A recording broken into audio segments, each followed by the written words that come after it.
2014లో ఆ రోజున Janasena, TDP, Janasena, Bharatiya Janata party ఎలా కలిసి వెళ్ళినాయో అరాచక పాలన అయిపోయింది.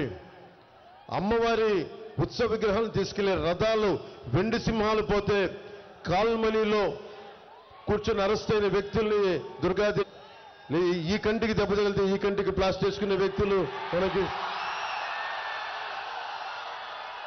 వాళ్ళ నాటకాలకి ఒకటో రెండో వాళ్ళ నాయకుడికి దెబ్బ తగిలితే ఆ రాయి అంటే విచిత్రంగా ఇటు పడితే ఈయనకెళ్ళి అది ఇటు తిరిగి అటు తిరిగి 360 డిగ్రీ తిరిగి ఇటు తగిలిందంట.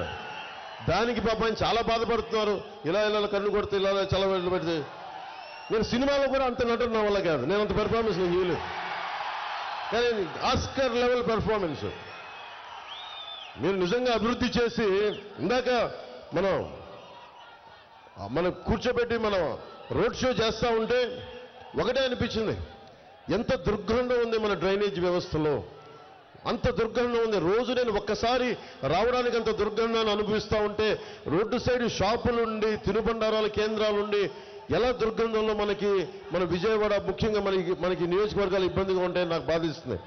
నేను మీకు మాటిస్తున్నాను, కూటమి ప్రభుత్వం రాగానే మన డ్రైనేజ్ ఫెసిలిటీని అన్నిటినీ బాగు చేసే బాధ్యత మన కూటమి ప్రభుత్వం తీసుకుంటుంది. చూడటానికి అల్లంత దూరాన మనకి కొండల మీద ఉన్నాయి, చూడటానికి చాలా అద్భుతంగా ఉంది చూడటానికి నైట్ టైం. కానీ లోపలికి వెళ్తే ఎంత బాధ ఉంటుందో, రోడ్లు ఉండవు, వ్యవస్థలు సరిగ్గా ఉండవు. అలాంటిది ప్రత్యేకించి కొండల మీద ఉన్న వాళ్ళందరికీ ఒక ప్రత్యేకమైన సమస్య ఉంది, ఆరోగ్య సమస్య. చాలామందికి పక్షవాతం వస్తూ ఉంది.